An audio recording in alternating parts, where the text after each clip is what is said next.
بسم الله الرحمن الرحیم. ډیره مننه کوم د باګرام ادبي جرګې امان الله صاحب د ټولو مرګریو چې موږ له د مشر ملما څوکیر وسپورله بل د ټولو نه زیات داد عزیز لاله ور کوم چې په دومره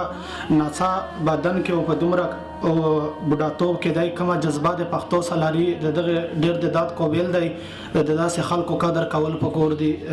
زه ډیر داد ور کوم عزیز لاله مو طرفه د غزل نه مخکې روایت تر مخزبم یو درې شیرونه وایم چې سغانټولو سری دیو چې وجل دی سغانټولو سری دیو چې وجل دی ارمانونه می تنکیو چې وجل دی سغانټولو سری دیو چې وجل دی ارمانونه می تنکیو چې وجل دی او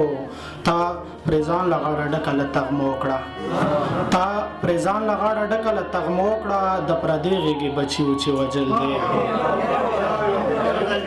چې تا پریزان لغاړه ډکله تغمو کړه د پردې غېږې بچیو چې وجل دی او د یو څو درته ولاړ لکه د غره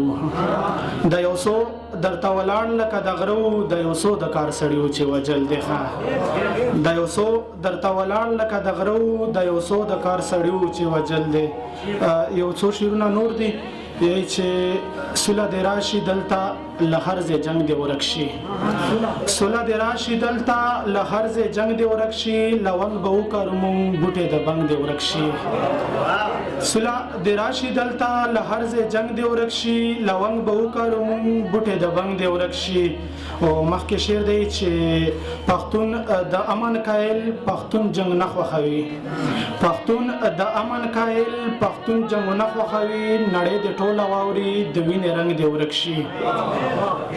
مخکې شعر دی چې لګه مستی په کار ده لګه شوخي په کار ده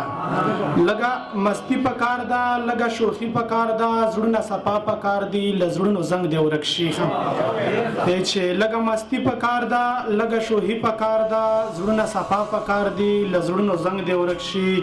او مخکې شعر دی چې د تورو شرنګ خانه دی کتمو نه پرېږدي نو د تورو شرنګ خانه دی کتمو نه پرېږدي نو بیا د خوشحال خبره د بنګړو شرنګ دی ورکشي د تورو شرنګ خانه دی کتمو نه پرېږدي نو بیا د خوشحال خبره د بنګړو شرنګ دی ورکشي. اخیری شعر دی چې مونږ یې لکاره وخت کو هم له جنت آدم مونږ یې لکاره وخت کو هم له جنت آدم سړی پرې زر غولېږي دغه نمرنګ دی ورکشي چې مونږ یې لکاره وخت کو